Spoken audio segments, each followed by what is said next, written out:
There is something special about slower paced games. The way that every detail in the game is deliberate in helping create this cohesive experience.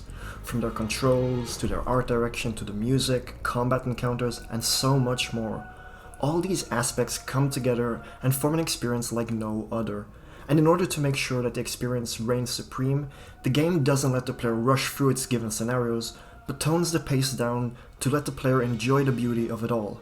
Games like Dark Souls or Shadow of the Colossus, both of which are very deliberate in slowing the general pace of the game, making you take in and appreciate as much of the world as possible, both through their slower paced combat encounters or their long treks throughout the worlds.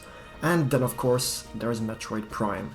Metroid Prime is truly a spectacle when it comes to creating its atmosphere, but why is that? What makes Metroid Prime so good as it is?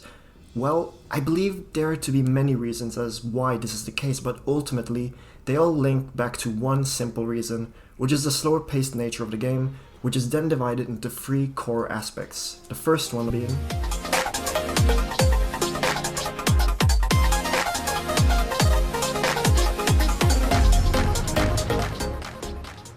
gameplay is a very tricky part when creating a game. If games don't feel good to move around in or to play, the overall experience can suffer big time. Take Sonic Forces, a very hand-holdy, streamlined Sonic game, and compare it to Sonic Frontiers that lets you do whatever a Sonic can do. It's night and day, completely. However, gameplay is typically divided into two separate parts, the general movement and the combat. First, let's talk about why the general movement is essential and how Metroid Prime uses it to add to its slower-paced nature. Movement in games should check off two boxes. One being fun to play, and the other being to help you appreciate the world around you. By incorporating these two elements of how movement should feel and add to the overall game experience, games can quickly turn from great to amazing. And the same works vice versa. If a game is lacking one of these two factors, its overall enjoyment can run short, and although it may be super fun in the beginning, it can lose some of its steam towards the end. Based on my taste in gaming, Doom 2016 is an example of lacking the second element, helping me appreciate the world. Although Doom's gameplay is super tight and well made, I felt the game lost its momentum towards the latter half of the game. I couldn't appreciate the world either by how its scenarios were set up or the areas looking quite bland. But that's just me, and one way as to why games should check off both of these movement elements correctly. And from one FPS game to another, we have Metroid Prime, and the movement in this game is masterful. The 2D Metroid games, from those that I've played so far, feel super good to play, but because they were 2D, they are limited in terms of what can be done, but not in how they can feel.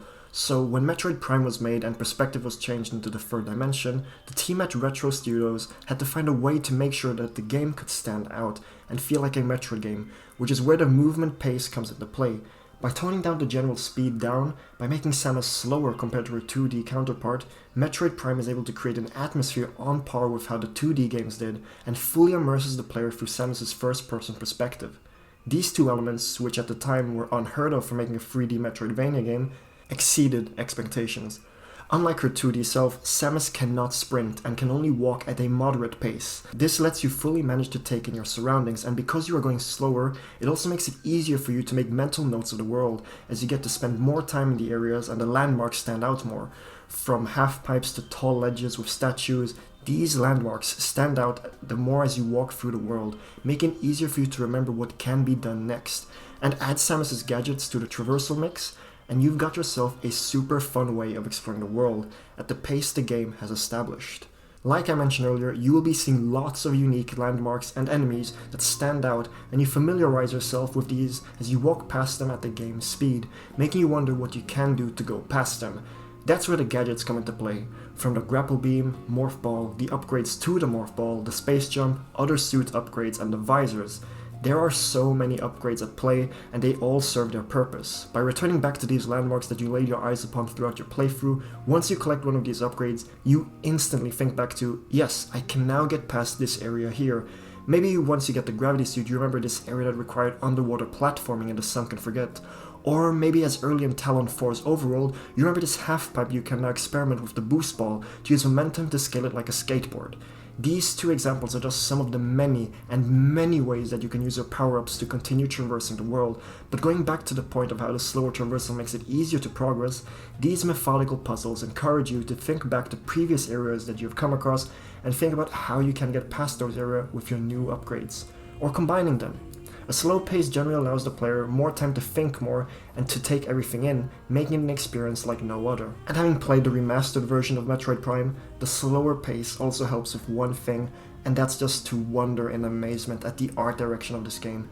Having seen some screenshots of the original GameCube release, the game looks tremendously good for its time and still holds up today, but now with the remastered version, the game looks absolutely astonishing. Even though some people might get a bit annoyed having to slowly trek through Talon 4, the beautiful world was always a wonder to traverse, and couple this along with how the landmarks stood out, make it easier for me to think about how I can progress. This is one way the slower paced nature of Prime is done to perfection.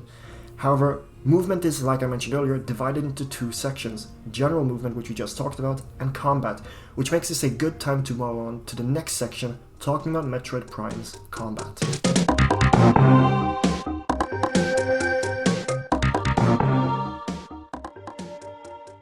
Typically, slow combat is a turnoff for a lot of people. Take turn-based RPGs, a prime reason they can put off prospective players are the slow combat scenarios. They don't have the same urgency to them like a 2D beat-em-up or first-person shooter would, and of course random encounters, but that's a topic for a completely different video. Back to Metroid Prime. Metroid Prime's combat is very, and I mean it, slower than any other first-person shooter game. However, that is not an issue. Why? Because, like how general movement helps you appreciate the world, the combat helps you appreciate how well thought out the combat encounters are. There are many enemies here, each posing you with a wide range of ways that you can deal with them. The normal ground encounters encourage you to take your distance and just start shooting them, or they're upgraded variants with a hard exoskeleton that put you in a dance scenario where you use your dodge to dash around them to hit at their weak point. Or take the flying balls of gas that erupt into poison gas that deals damage over time, meaning you have to strategically take them out in a zone where you won't be traversing their smog, or in a zone that makes it easier for you to bypass with greater ease. Or take the flying space pirates that pit you in combat encounters where you have to take them out quickly before the barrage of shots make their way towards you. You also have to dodge the explosions they cause once you take one of them out, as they deal quite some damage when they come crashing down. All this happens with the lock-on aim system that the game has implemented, letting you dash around, get some shots in, and dash away from incoming attacks. It's very meticulous in this sense, creating a chess match of sorts where you keep trading moves until you come out on top. And all this is only the surface level, because I haven't even mentioned the many different blasters that Samus has at her disposal. Samus has a total of 4 blasters at her disposal, and each one of them functions differently and serve a different purpose. The Power Blaster is your standard blaster that deals normal damage to foes. The Wave Beam deals electrical damage and can home on to enemies, which I guess means that it deals less damage, I think. There's also an Ice Beam which deals greater damage and can also freeze enemies once charged up.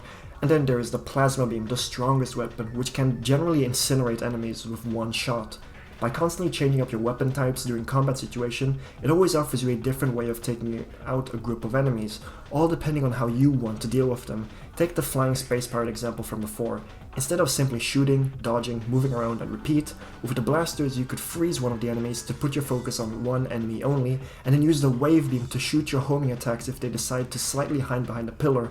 And then there are also enemies that can only be damaged with a certain blaster type based on their colors, and once multiple different colors decide to jump you at once, this strategic and thought out combat is highlighted super well. Just imagine all the ways you can take out the enemies with all the gadgets at your disposal. Combining the general movement of Prime combined with the combat creates these super well made systems that always keeps you engaged no matter where you are in the game, and I think the boss fights manage to highlight this quite well too. The boss fights of Metroid Prime are super well made. Not only are they fun with their different gimmicks, they also encourage you to use all the gadgets you have at your disposal until that point. Take the first boss of the game, Flagra, or Flagra, I don't know how to pronounce it, but Flagra. This overgrown mutated plant thing. Its gimmicks is that it can't be dealt normal damage. That is, until you knock down all the sunlight panels, which then renders its health regeneration futile. And in order to do this, you need to dash quickly around the boss, shoot the panels, and dodge the incoming attacks. It creates a very engaging cycle that makes you use all the buttons at your disposal. However, the most engaging fight in my eyes has to be the first phase of the final boss, so spoiler warning, is the titular Metroid Prime. This fella can change its color to the same color of your blaster, like the colored enemies I mentioned earlier. What makes this one more unique is that it can attack you with different elements that don't correspond to its current color. The Metroid Prime could for instance be weak to your Plasma Beam, but start shooting ice beams at you. It creates a very different dynamic to the previous fights, and is such a blast to play through, creating a very real game of chess of sorts, where you both take your, although limited time, to try and take out the other. We don't talk about the second phase though. Fun, but not as fun, if you know what I mean. So, capping off the combat and movement in general, Metroid Prime has this specific rhythm to it. One that you cannot make faster, or slower for that matter, but a rhythm that fits the vibe that it wants to go with, and the moments it wants you to experience, thanks to its very well-paced structure. One final thing that helps tie the whole gameplay nature together is actually one of the most vital aspects to creating these memorable moments, and it's something that I love talking about, and that is the music.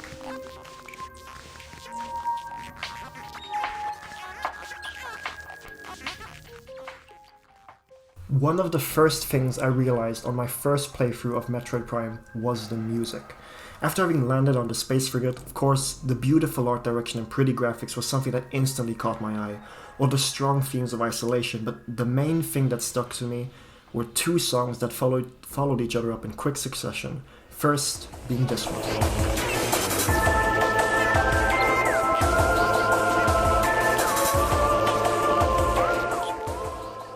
Which was then followed up by this one on the space frigate.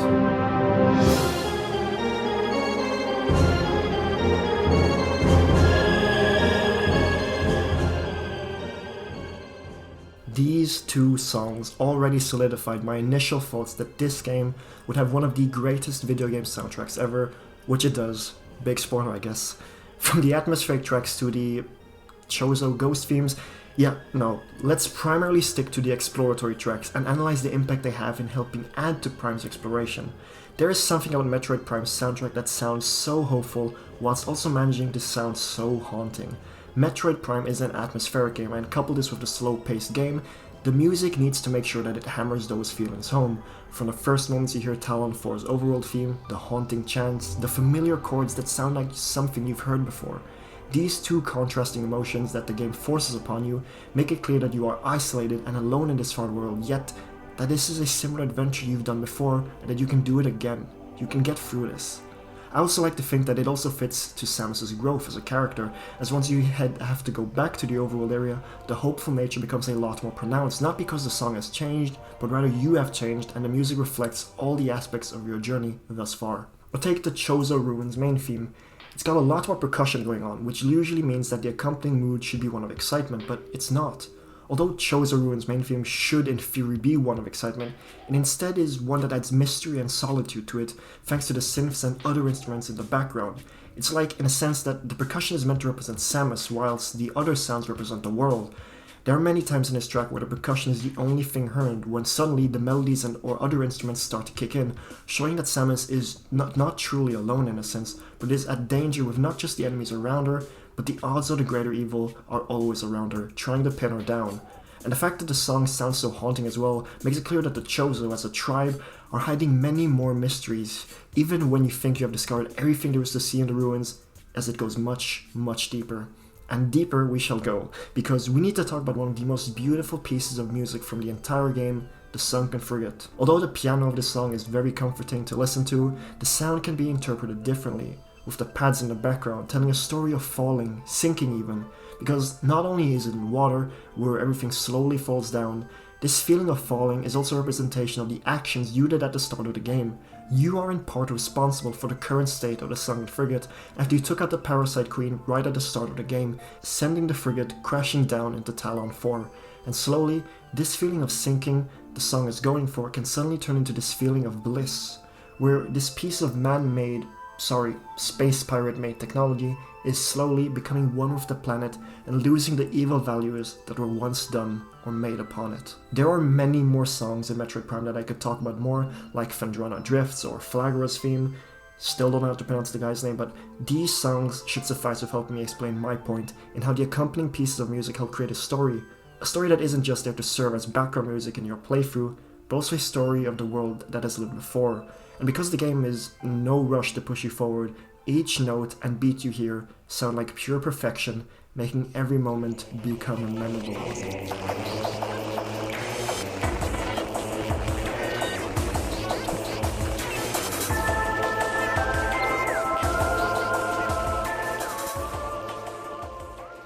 Metroid Prime has quickly become one of my favorite games ever. Better than Hades? I don't think so, but it comes pretty close, and one of the main reasons why, other than simply being an amazing game, is its atmospheric and gameplay loop. By making its movement feel so clean to play, or the combat that puts me in situations where I am made to strategize and use my tools to the best use that they can be in said situation, and again, tying all these aspects together is the beautiful yet haunting soundtrack. A soundtrack that you can listen to outside of the game even, as you take a train ride across the country, and because the pace of Prime is done on its own terms, making the moments correlate to specific songs, creating very specific and personal emotions. Once you do listen to the soundtrack outside of the game, you quickly think back to the moments that come back to you. I guess all this in the end is just me saying that Metroid Prime is a special game that you really don't want to miss out on.